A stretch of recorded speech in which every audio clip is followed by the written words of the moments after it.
사랑하는 교우 여러분께 귀하신 주님의 이름으로 문안합니다. 그냥 덥게만 느껴지고 여전히 아침 저녁 말고는 낮에는 거의 여름 날씨 같은데 벌써 설악산에는 단풍이 다 들었다고 합니다. 계절의 변화가 놀랍기는 합니다. 자, 우리는 지금 가을의 한가운데 살고 있고요. 흔히 가을하면 결실의 계절, 풍요의 계절이라고 말합니다. 우리 예수 믿는 분들은 영혼의 풍요함을 또 소망하기 때문에 영혼의 결실이 얼마만큼 맺어지는 한 해였는지, 오늘 또 우리가 함께 주의 이름으로 예배할 때에 주께서 우리들의 영혼을 더 맑게 하시고 또 오늘 찬양과 말씀을 통해서 우리들의 어떤 영혼의 크기를 더 크게 해주실 걸로 저는 믿어 확신합니다. 이제 우리 함께 경배 찬송 95장입니다. 1절과 4절 함께 찬송하면서 하나님 앞에 예배 올립니다. 95장 찬송가 1절과 4절입니다. 나의 기쁨 나의 소망 되시며 나의 생명이 되신 주, 밤낮 불러서 찬송을 드려도 늘 아신 마음뿐일세. 주의 자비롭고 화평한 얼굴 모든 천사도 반기며 주의 놀라운 진리의 말씀에 천지가 화답하도다. 아멘. 우리 함께 사도신경으로 우리들의 신앙을 고백합니다. 전능하사 천지를 만드신 하나님 아버지를 내가 믿사오며 그 외아들 우리 주 예수 그리스도를 믿사오니 이는 성령으로 잉태하사 동정녀 마리아에게 나시고 본디오 빌라도에게 고난을 받으사 십자가에 못 박혀 죽으시고 장사한 지 사흘 만에 죽은 자 가운데서 다시 살아나시며 하늘에 오르사 전능하신 하나님 우편에 앉아 계시다가 저리로서 산자와 죽은 자를 심판하러 오시리라. 성령을 믿사오며 거룩한 공회와 성도가 서로 교통하는 것과 죄를 사하여 주시는 것과 몸이 다시 사는 것과 영원히 사는 것을 믿사옵나이다. 아멘. 성시 교독할까요? 오늘 우리가 함께 교독할 성시는 교동문 54번입니다. 시편 126편에 있는 교동문 54번 우리 한 절씩 교독할까요? 여호와께서 시온의 포로를 돌려보내실 때에 우리는 꿈꾸는 것 같았도다. 그때에 우리 입에는 웃음이 가득하고 우리 혀에는 찬양이 찼었도다. 그때의 문나라 가운데서 말하기를 여호와께서 그들을 위하여 큰 일을 행하셨다 하였도다. 여호와께서 우리를 위하여 큰 일을 행하셨으니 우리는 기쁘도다.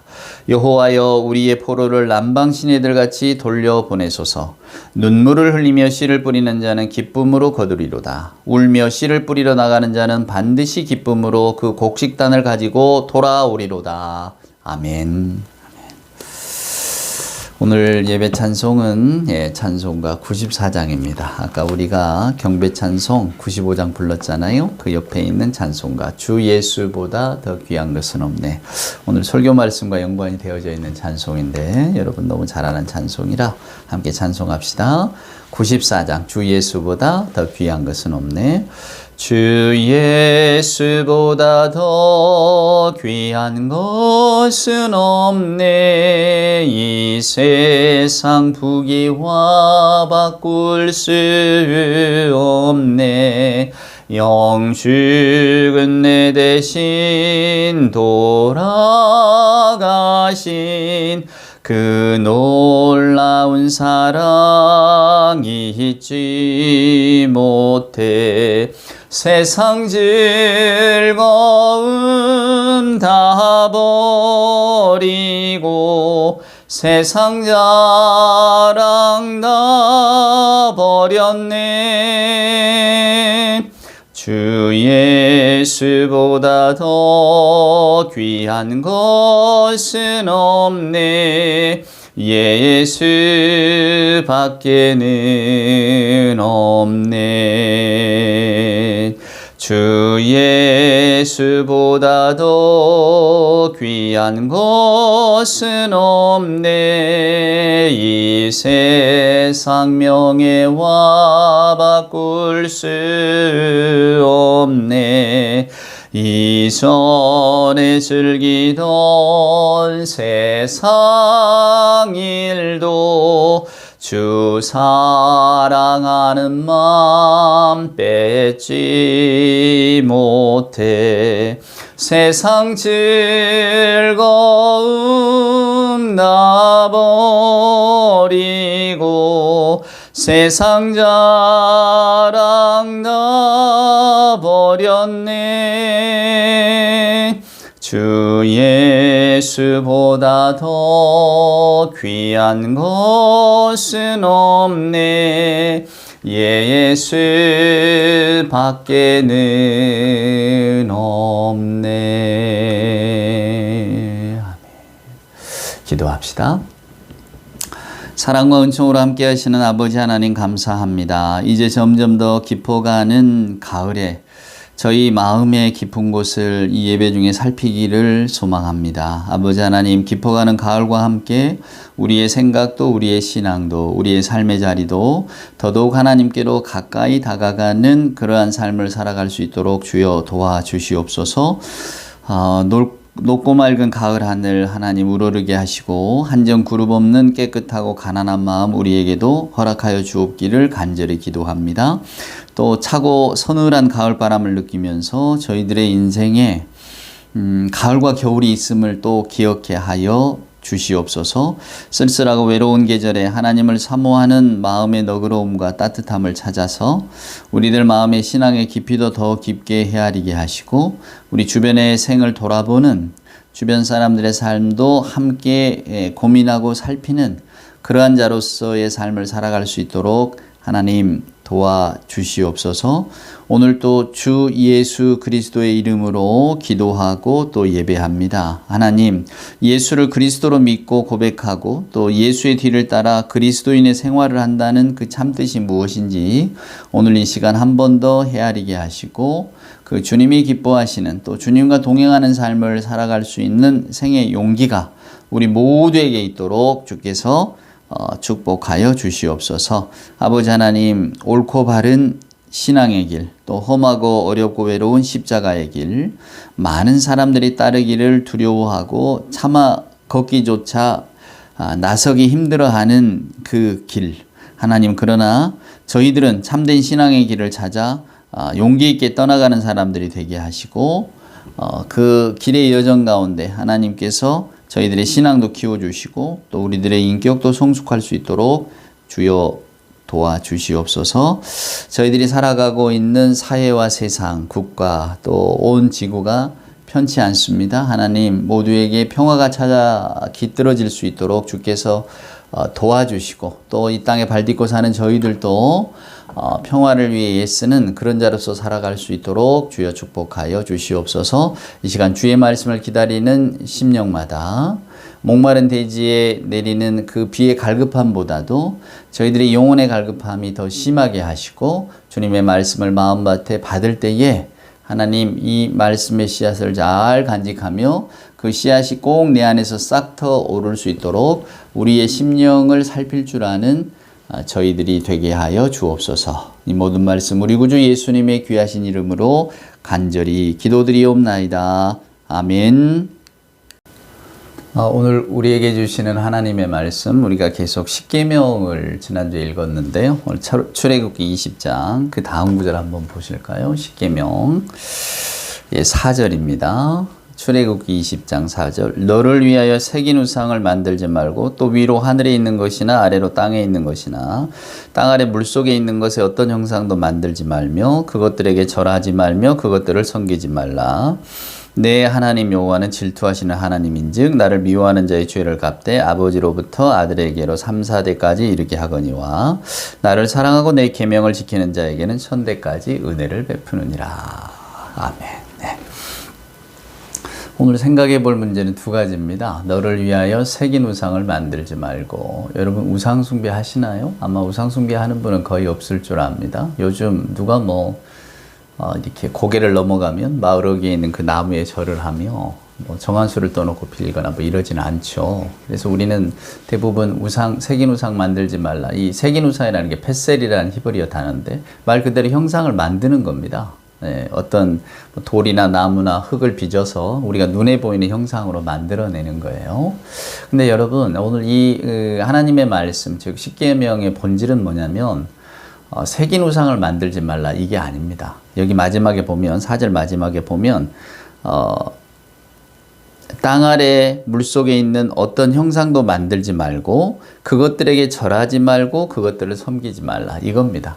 그것들에게 절하지 말고 섬기지 말고 색인 우상을 만들지 말고 여기에 방점이 있는 게 아니라 절하지 말고 섬기지 말고 왜냐하면 예전에 우리 기독교 역사를 보면 뭐 성상 파괴 운동이 뭐 이런 것들이 있습니다. 물론 뭐 우리하고 좀 결이 다르지만은 무슨 이야기냐면 뭔가 색인 우상이라고 생각하니까 눈에 보이는 우상을 깨트려야 된다 이렇게 생각했단 말이에요. 아닙니다. 원래 여러분 우리 기독교는 문화예술 뭐 최근에 우리 대한민국에 경사가 있었죠. 예, 한강이라고 하는 분이 노벨 문학상을 받았는데 저도 오래전에 한때 문학소년을 꿈꾸던 사람으로서 얼마나 기쁜 소식인지 모릅니다. 또 그분의 소설 저도 뭐 여러 편을 읽었고 참 뭐랄까 그 읽고 나면 이렇게 마음이 무거워지는 그러니까 소설은 원래 마음이 가벼워지는 소설은 없어요 여러분. 되게 인간의 본성이라든가 또 우리 삶의 어떤 어두운 단면들을 많이 잡아내기 때문에 되게 소설을 읽으면 좀 마음이 무거워집니다. 저는 뭐 이번 장편도 장편이지만 단편 소설을 읽고 나서는 꼭 그 뭐랄까 뒷맛이 좀 오래 남는다고 할까요? 여운이 길게 간다고 하죠. 그러니까 뭔가 하여간 좀 명쾌하지 못한 기분 뭔가 이야기를 다 읽고 나면 아 참 재밌었는데 아니면 뭐 오늘 내가 단편 소설 한 권 읽고 났더니 내가 뭐 문화적으로 뭐 충일되고 아주 뭐 기분이 상쾌한 걸 뭐 이런 것보다는 제가 보지 못했던 거 혹은 놓쳤던 거 이런 것들을 이렇게 생각하게 되니까 조금은 좀 차분해지고 오히려 그냥 표현하면 마음이 좀 무거워지는 그런 경험들을 많이 하거든요. 근데 때때로는 그런 경험들이 또 우리를 또 성장시키고 성숙해 합니다. 이게 문화예술이라고 하는 거는 우리들에게 어떤 기쁨, 즐거움, 유쾌함도 주지만 또 때로는 어떤 생각거리를 던져주잖아요. 그래서 예술이 귀한 거고 또 우리 인간은 예술 속에 살아갈 수밖에 없는 것인데 인간의 고유한 특징이 예술에 나타나잖아요. 근데 색인 우상을 만들지 말라고 그러니까 뭐 인간의 손으로 만든 어떤 것들 이거 다 안 되는 거야 막 이렇게 이야기하는 건 너무 과도하고요. 왜냐하면 여러분 출애굽기에 보면 모세가 이제 그 하나님의 명을 받고 성막을 짓습니다. 근데 얼마나 화려하게 짓는지 몰라요.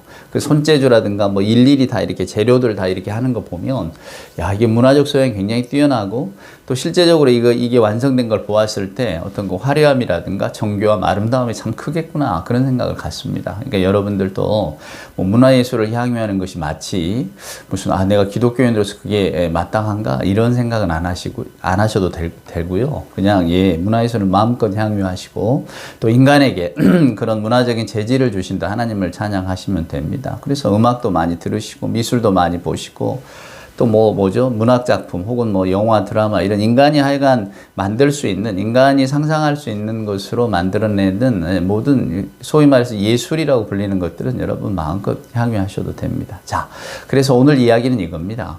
색인 우상을 만들지 말고 그래서 뭔가 이렇게 새긴다 만든다 이게 인간이 하는 일들은 좀 무용하다 이렇게 가시면 극단으로 가는 거고요. 오늘 본질은 뭐냐면 그것들을 섬기지 말라요. 절하지 말고 섬기지 말라. 여기에 방점이 있습니다. 그러면 이제 여러분은 물으시겠죠. 그럼 도대체 색인 우상이 아니고 또 우리가 하나님 말고는 다른 신들은 우리 기독교는 신이라고 인정을 안 하니까 그럼 도대체 우상 숭배를 하지 말라는 말은 뭘 섬기지 말라는 말입니까? 이렇게 아마 구체적으로 묻고 싶으실 겁니다. 자, 우리 마가복음 10장으로 한번 가보실까요? 여러분 뭐 잘 아시는 내용입니다. 제가 한번 읽어보겠습니다. 어떤 한 청년이 나타나는 이야기예요. 마가복음 10장 17절입니다. 예수께서 길에 나가실새 한 사람이 달려와서 꿇어앉아 묻자오되 선한 선생님이여 내가 무엇을 하여야 영생을 얻으리이까? 예수께서 이르시되 네가 어찌하여 나를 선하다 일컫느냐? 하나님 한 분의 이에는 선한 이가 없느니라. 네가 계명을 안 하니 살인하지 말라, 간음하지 말라, 도둑질하지 말라, 거짓 증언하지 말라, 속여 빼앗지 말라, 내 부모를 공경하라 하였느니라. 그가 여짜오되 선생님이여 이것은 내가 다 어려서부터 다 지켰나이다. 예수께서 그를 보시고 사랑하사 이르시되 이르시되 내게 아직도 한 가지 부족한 것이 있으니 가서 내게 있는 것을 다 팔아 가난한 자들에게 주라. 그리하면 하늘에서 보화가 내게 있으리라. 그리고 와서 나를 따르라 하시니 그 사람은 재물이 많은 고로 이 말씀으로 인하여 슬픈 기색을 띠고 근심하며 가니라. 자, 무슨 이야기입니까, 여러분? 네. 어떤 한 청년이 예수님 앞에 나왔습니다. 그리고 다짜고짜 물어요. 영생이 뭐냐고. 영생이라는 게 영원한 생명이라는 뜻인 것 여러분 잘 아시죠? 죽지 않고 사는 방법이 뭐가 있습니까? 이렇게 묻습니다. 그러면 예나 지금이나 사람들의 고민이 뭡니까? 죽음입니다. 흔히들 예수 믿는 분들이 죽음에 관한 이야기를 많이 하고 종교인들이 죽음에 관한 생각들을 많이 한다고 하는데 실제로 저희들이 사람을 만나보고 또 이야기를 들어보면 오히려 믿지 않는 분들이 죽음에 대한 고민을 더 많이 하시는 것 같더라고요. 저도 최근에 죽음이 무서운가요? 이런 질문을 받은 적이 있는데 제 대답은 첫 마디가 그랬습니다. 아이, 무섭죠. 무섭습니다. 왜냐하면 그분이 우리가 살고 있는 일상의 언어로 죽음이 무섭냐고 물어봤기 때문에 저도 일상의 언어로 대답을 한 겁니다. 무섭죠. 일상의 수준에서 이렇게 바라보면 죽음이라고 하는 것은 제일 무서운 건 뭐냐면 일단 모든 것과의 단절입니다. 거기에는 과거도 현재도 미래도 다 사라지는 것. 우리가 시간이라고 하는 눈금에 우리 삶을 이렇게 기록해 놓습니다. 우리에겐 과거가 있어요. 그리고 우리는 지금 현재를 살고 있고 또 우리는 미래를 계획하고 소망할 수 있습니다. 제가 이렇게 심리 관련 과목들을 대학에서 가르치면서 제일 학생들에게 공감하는 게 뭐냐면 여러분 치매라고 하잖아요. 디멘티아. 네, 치매가 나이가 들면 이제 많이들 찾아옵니다. 그건 우리가 막는다고 막을 수 있는 건 아니에요. 그리고 나이가 한 85세 이상 넘어가면 대개 두 분 중에 한 분은 이렇게 치매가 옵니다. 요즘은 이제 치매라고 하는 말을 쓰지 않고 경도 인지장애 이렇게 하죠. 결국 그게 기억력에 관련된 겁니다. 잊어버리는 거예요. 치매가 무서운 건 뭐냐면 흔히들 과거가 없어진다. 옛 기억 못 하시잖아요. 아, 네가 내 딸이었니, 아들이었니, 또 누구였니, 과거 기억들이 사라집니다. 근데 현재만 있어요. 그러니까 사람들이 보면 아유 갑자기 바보가 된 것 같아요. 왜냐하면 과거를 기억을 못 하니까. 그리고 지금 현재적인 일만 이야기하니까. 방금 먹은 밥도 기억 못 하고 또 달라고 하니까. 방금 만난 사람도 기억을 못 하니까. 그래서 흔히들 치매는 기억력 문제이기 때문에 과거를 잃어버립니다. 그게 참 무서운 병입니다. 이렇게 이야기하시지만 아닙니다. 치매가 무서운 것은 미래도 사라져요. 그 디멘티아가 오면 미래 계획을 세우지를 못합니다. 앞으로 내가 어떻게 할 거야?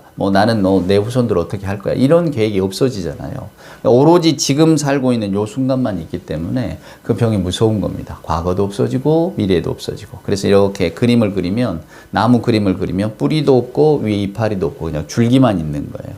그런 나무가 어디 존재할 수 있겠습니까? 그러니까 이 디멘티아가 참 무서운 거죠. 죽음이란 그런 겁니다. 미래가 없어지는 거예요. 물론 과거도 없어지고 현재도 없어져요. 다 없어져 버리는 거예요. 이게 관계에 단절이 생기니까 당연히 일상의 언어 속에서는 죽음이 무섭죠. 저도 제 어린 아들이 커서 성장하고 이렇게 결혼하고 이렇게 아이 낳고 쭉 잘 살아가는 걸 오래도록 보고 싶지. 중간에 뭔가 죽음이 찾아온다면 이제 그런 관계도 다 끝나잖아요. 내 주변에 있는 것, 내 계획들. 죽음이 왜 안 무서워요? 당연히 무섭죠. 그러나 저나 여러분이 신앙적으로 이렇게 그것을 바라보면 죽음이라고 하는 것은 어쩌면 여러분 하나님이 저와 여러분에게 주신 축복입니다. 왜냐하면 죽음으로 인해서 삶이 선물이 되거든요. 우리에게.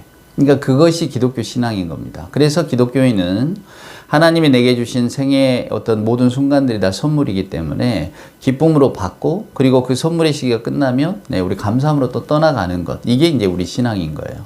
현실하고는 달라요.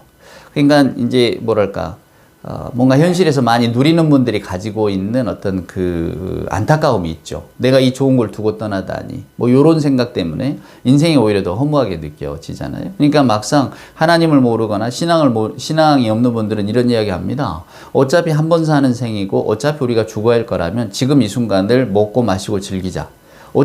언뜻 보면 참 세상을 즐겁게 산다 이렇게 생각할지 모르지만 그것이야말로 허무주의 아닙니까?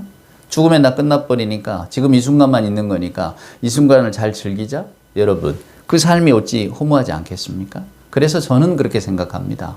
많이 가진 분일수록 지위가 높아질수록 뭔가 내가 세상에서 누릴 게 많은 분일수록 죽음의 순간이 다가오는 것을 훨씬 더 두려워할 겁니다. 그리고 밤이면 밤마다 그런 것들이 더 공포스럽게 다가올 거예요. 내가 이 세상을 떠날 수도 있다는 것, 이 좋은 곳을 놔두고 떠나야 한다는 그 사실이 그분들을 평범한 사람들보다는 더 심하게 옥죄일 겁니다. 물론 제 생각입니다만은 아마도 그러할 겁니다. 그래서 여러분 성경이라고 하는 것은 오히려 인생의 허물을 극복하는 방법을 우리에게 가르쳐 줍니다. 자, 오늘 이 사람도 영생하고 싶어서 찾아왔어요. 다짜고짜 찾아왔고 예수님은 너는 누구냐 묻지도 않습니다.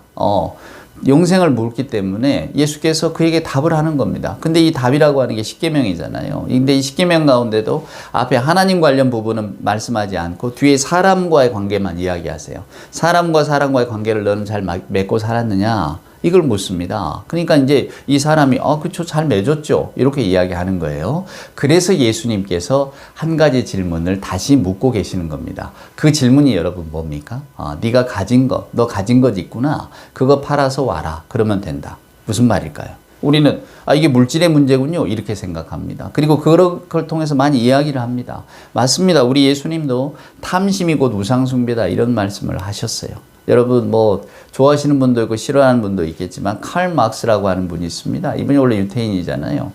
예, 어떤 성경이라든가 이런 그 성경의 가르침에 대해서는 정통한 사람이에요. 유대인이기 때문에. 그래서 그는 굉장히 십계명적인 이야기를 많이 합니다, 여러분. 막스가 신앙이라는 것이 마치 무슨 인민의 앞에 사람을 막 이렇게 현혹시키는 거예요. 이런 이야기를 했다고 해서 야, 막스 저거 무신론자 아니야? 이렇게 생각하기 쉽지만 그렇지 않아요. 그의 가르침을 이렇게 읽어보면 굉장히 기독교적 정신하고 맞닿아 있습니다. 그 막스가 뭐라고 이야기하느냐면요. 이런 이야기를 합니다. 인간이 만들어낸 신이 있다고. 그게 바로 물신이라는 겁니다. 물신. 물질이 신이 되는 거죠. 막스의 표현이 이렇습니다. 인간이 가지고 있는 두뇌의 산물, 생각이잖아요. 두뇌의 산물이 마치 독립적인 형상인 양 나타나면 사람은 그걸 숭배한다는 거예요. 그러면서 예를 드는 게 돈입니다. 자본, 물질, 상품. 그래서 막스의 자본론이 나오는 건데요. 사람이 자기의 필요하다고 생각하니까 상품을 만들어내잖아요. 근데 그 상품을 얻으려면 이제 돈이 있어야 되고 돈을 만들려면 자본이 있어야 되는 거죠. 근데 거기에는 필연적으로 뭐가 나옵니까? 인간의 노동력이 필요한 거예요. 결국 인간의 노동력을 바탕으로 인해서 인간은 머릿속에 있는 것을 만들어내는 겁니다. 그리고 그 만들어내는 것을 신으로 여기는 거죠. 신이라는 게 뭡니까? 절대적인 권능을 가졌다는 거예요. 그래서 여러분 대부분 좋아하시기 셰익스피어. 영국의 희곡 작가 있잖아요. 셰익스피어가 그가 쓴 희곡 속에 보면 뭐라고 이야기하냐면 그 돈을 가리켜서 이렇게 이야기합니다. 이 황색의 노예, 황색의 노예, 황금색의 노예여 이렇게 말합니다. 그리고 뭐라고 이야기하냐면 검은 것을 희게 하고 추한 것도 아름답게 만드니 이 망할 놈의 물건, 돈을 가지고 이렇게 말합니다. 황금을 두고 이 망할 놈의 물건. 그런데 우리가 모두 여기에 마음을 뺏기고 있다고 그렇게 말을 합니다. 근데 오늘날 우리가 자본주의 세계 속에 살아가니까 아마 이 말은 더욱 적실하게 다가오겠죠. 그러니까 예수님께서 마가복음 10장에서 이 청년에게 요구하신 게 그겁니다. 청년은 나름 내가 십계명을 잘 지키고 살았습니다. 나는 이웃과의 관계를 잘 맺고 살았습니다. 이렇게 말하는 거예요. 왜? 예수님께서 그 부분을 이야기했잖아요. 사람이 사람에게 대하는 방법. 그러니까 이 사람은 아마 사람으로서 사람의 도리를 다 했던 모양입니다. 착하게, 선하게. 우리 주변에도 이런 사람 많이 있잖아요, 여러분. 착한 사람, 선한 사람 많습니다. 아름다운 어떤 그 미담을 많이 가지고 있는 분들 많죠. 근데 오늘 예수님께서는 그것이 영생에 이르는 조건이 될 수는 없다라고 말씀하십니다. 그것만 가지고 그러면 다 우리가 어떤 하나님이 요구하시는 삶을 다 살았다고 말할 수 있겠는가? 그렇지가 않다는 거예요. 그래서 예수님께서는 바로 이 사람의 가장 마음의 중심을 차지하고 있는 것이 무엇인가에 대한 질문을 던지시는 거예요. 너 가지고 있는 거 팔아야 된다. 무슨 말입니까? 이 사람이 움켜쥐고 있었던 것은 재물이었다. 그 말이에요.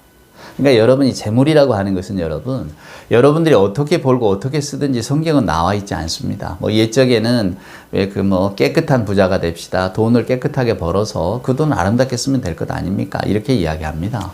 근데 우리가 정당한 노동을 가지고 어떤 산업 현장에서 살지 않는 이상에 그것에서 얻어지는 소득 말고는 우리가 흔히 말하는 부자라고 하는 것에 이룰 수 있는 건 없잖아요. 그러니까 우리가 흔히 TV 같은 데서 이런 말 많이 합니다. 서울에 집을 살려면 10년 동안 월급을 다 모아야 된다. 이게 이제 어쩌면 그냥 정상적인 정상적인 표현에 죄송합니다만은 그냥 우리가 일상의 노동을 통해서 얻어질 수 있는 부의 전부일 겁니다. 근데 저나 여러분이 말하는 부라고 하는 것은 그런 부가 아니잖아요.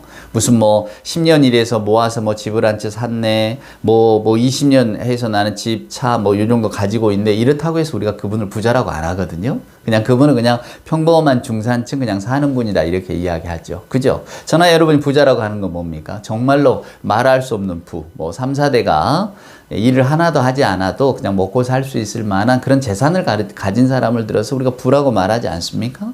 뭐 재벌까지는 못 가더라도 그 밑에도 뭐 수백억 원, 이런 뭐 하여간 이런 재산을 가진 분들이 우리 주변에 많잖아요. 그런 분들을 가리켜서 우리가 부자라고 말하잖아요. 근데 그 부가 과연 정당한 방법으로 모든 것이 얻어졌겠는가라고 하는 겁니다. 제가 말하는 정당한 방법이라는 것은 자본주의 사회에서 얻었다고 하는 그런 게 아니에요. 자본주의는 어디다 투자를 해서 또 얻기도 하고 뭐 이럴 수 있잖아요. 근데 성령이 말하는 부라고 하는 것은 여러분 그냥 내가 땀을 흘려서 내가 일한 만큼 얻어지는 겁니다. 근데 우리 사회에서는 일한 만큼 얻어지면 그걸로 그냥 먹고 살기에 족한 것이지 우리가 흔히 말하는 부자라고 하는 것은 안 되잖아요. 고대 세계도 마찬가지입니다. 만약에 이 젊은 사람이 재산이 많았다면 그의 재산은 어디서 왔겠습니까? 물론 아버지 때로부터 상속받은 거였겠죠. 이때는 뭐 주식 투자가 있는 것도 아니고 신기술의 발명이 있는 것도 아닌데 그냥 넓은 땅을 가지고 많은 재산을 소유하게 된 겁니다. 근데 그걸 이렇게 거슬러 올라가 보면 그 아버지는 그 땅을 어떻게 소유했을까요? 여러 가지 어떤 정치적인 것 혹은 뭐 어떤 자기가 가진 힘을 이용해서 이렇게 뭐 재산을 불려나갔든지 그랬겠지요. 그러니까 정당한 방법, 여러분 정당하다고 표현해 죄송해요. 그냥 어찌됐건 자기가 땀을 흘려서 버는 만큼을 가지고 사는 사람은 아니었다 그 말입니다. 그래서 예수께서는 이 사람에게 그걸 요구하시는 거예요. 너의 마음속에 정말로 뭐가 있냐? 영생이라고 하는 것은 하나님의 일인데 너는 지금 하나님의 일을 바라보고 그 영생이라고 하는 말을 하고 있느냐 하는 거예요. 네 인간적인 욕심 안에서 네가 영생을 얻어보겠다고 지금 나오는 거 아니냐? 차원이 다르다는 거예요. 출발이 다르다는 겁니다. 네가 만약에 하나님의 나라를 소망한다면 네가 가지고 있는 그 정말로 네 마음속에 섬기는 분, 영생과 관련된 것, 그게 물질은 아니라는 거죠. 그러니까 하나님을 향해서 네 마음이 열려 있느냐, 그걸 예수님께서 묻는 거예요. 근데 이 사람은 심히 근심하며 돌아가잖아요. 그건 무슨 이야기일까요? 맞습니다. 아직 이 사람에게는 하나님의 세계를 받아들일 만한 준비가 안 되어 있다는 겁니다. 예나 지금이나 우리는 세익스피어가 말한 것처럼 이 황색의 노예, 이 망할 놈의 물건, 여기에 그냥 매여서 삽니다. 우리 사회가 우리를 그렇게 만들어요. 그래서 성경은 여러분 우리가 신앙생활을 하고 오늘 이렇게 예배를 하고 하나님의 말씀을 듣는다는 것은 우리들이 살고 있는 이 자본주의 세계 속에서 저나 여러분이 가지고 있는 어떤 그 나름의 생활 방식을 더 공고히 하자고 우리가 신앙생활 하는 거 아닙니다. 그 삶의 일상의 삶을 이렇게 살아가지만 저나 여러분에게는 근본적인 갈망이 있잖아요. 하나님에 대한 갈망이 있고 영적인 생각에 대한 소망이 있는 겁니다. 그러니까 하나님의 말씀도 있고 우리가 이렇게 예배도 드리고 우리가 바라보고 느끼고 체험하는 이 세계 말고 우리는 또 다른 세계가 있다는 것을 기대하며 살아가고 또한 그 세계에 관한 신앙을 가지고 있는 사람들이야. 이런 어떤 확고한 자기 신앙 고백이 있기 때문에 오늘 우리가 이렇게 예배 드리는 건 아닐까요? 그러니까 아까 말씀드린 것처럼 이 마가복음 10장에 나오는 이 사람, 이 젊은이 정말 잘 산 사람이고 주변에 아마 모든 칭송을 들었을 겁니다. 왜냐하면 자기가 떳떳하게 이야기하잖아요. 네, 저는 남의 것 탐내지도 않았고요. 남의 것 도둑질하지도 않았고요. 남 괴롭히지도 않았습니다. 제가 이웃과 얼마나 좋은 관계를 맺고 살아가는 줄 아십니까? 저는 나름 선한입니다. 이렇게 말하고 싶은 거예요. 그러니까 오늘 여기 보면 예수님을 찾아와서 이 사람이 먼저 이야기하잖아요. 선한 선생님이요. 그 말은 여러분 이 말을 하는 화자의 입장, 이 젊은 청년의 마음을 이렇게 헤아려 보면 자기가 선하다는 거예요. 우리가 흔히 말하는 대로 누구 눈에 누구만 보인다고 하잖아요. 이 사람은 자기가 선하다는 자기 확신이 있는 사람입니다. 그 자부심을 갖고 산 사람이에요. 그러니까 오늘날 우리식으로 이야기하면 뭐 좋은 대학 나오고 뭐 좋은 직장 갖고 좋은 삶을 살고 주변 사람들의 사랑과 인정도 받고 뭐 그렇게 사는 사람입니다. 그런데 그런 사람이 착해서 뭐 이웃도 잘 도와주고 그런 사람이 우리 주변에 있다고 쳐보세요. 그러면 다들 야, 참 저 사람 선하다, 좋은 사람이다, 법 없이도 살 사람이다 이렇게 말하지 않겠습니까? 이 젊은이가 그런 사람이라는 거예요. 그러니까 자기도 알고 있어요. 자기가 그런 사람인 줄. 그러니까 예수님을 만나서 먼저 선한 선생님이요 말하는 겁니다. 그 말은 선생님도 선하시지만 저도 선합니다. 이 자기 자신감이 깔려 있는 거예요. 자기 확신이. 그래서 오늘 이 사람은 예수님이 말씀하신 십계명에 대해서 자신 있게 말합니다. 아, 예, 제가 그렇게 살려고 얼마나 애쓰고 있는데요. 저는 주변으로부터 칭송받는 사람입니다. 이만하면 됐지요. 그러니 네가 그런 삶을 살고 있으니 너는 이미 영생의 문턱에 들어섰다. 이 말을 들으려고 실은 온 겁니다.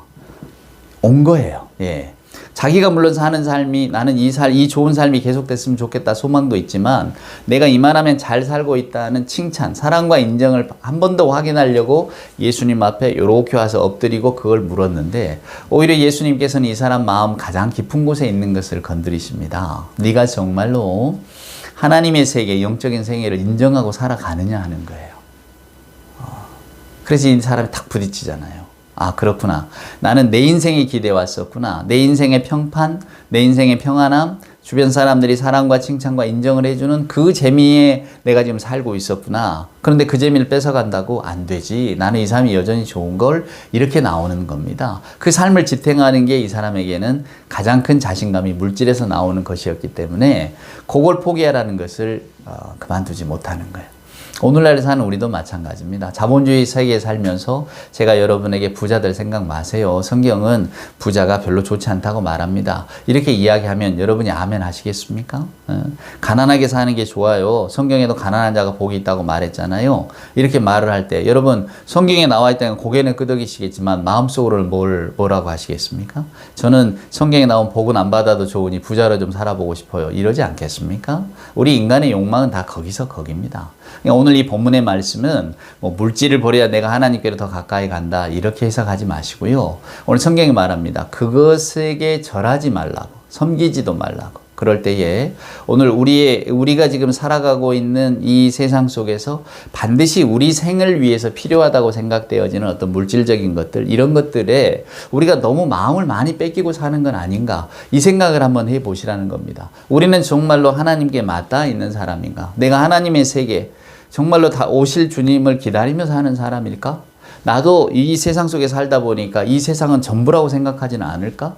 그래서 누군가 나에게 너 죽음이 무섭냐라고 물어보면 우리도 진심으로 난 죽음이 무서워요. 그냥 내가 가지고 있는 이 모든 관계가 깨지고 내 삶이 망가지고 없어진다는 사실 때문에 나는 무서워요. 단지 이 생각만으로 그렇게 대답을 하고 있는 것인가? 정말로 우리가 하나님의 세계를 생각한다면 현실의 삶이 끝나는 건 무섭지만 저는 또 다른 삶이 있기 때문에 기대가 있습니다. 과연 이렇게 이야기할 수 있을까? 그래서 정말로 세상 사람들처럼 죽으면 끝인데 지금 살아있는 동안에 마음껏 먹고 즐기고 우리가 이렇게 인생을 살아보자, 이런 말들에 나도 모르게 그냥 이렇게 동조하고 살아가는 건 아닌가, 그런 어떤 질문을 던져주는 말씀이라고 생각합니다. 그러니까 여러분, 십계명이 정말로 우리 삶의 이정표가 됩니다. 곰곰이 생각하면 생각할수록 하나님께로 우리를 더 가까이 이끄는, 십계명은 철저하게 하나님의 세계가 있다는 것을 우리에게 보여주고 있거든요. 근데 우리는 그 십계명을 믿고 고백하는 사람들이잖아요. 그렇다면 내가 하나님을 어떻게 섬기며 살아가고 있는가라고 하는 것을 한 번쯤 이런 성경 말씀을 읽을 때 혹은 예배할 때 생각해 봐야 되지 않겠습니까? 오늘 또 이 말씀을 꼭 기억하십시오. 절하지 말고 섬기지 말라.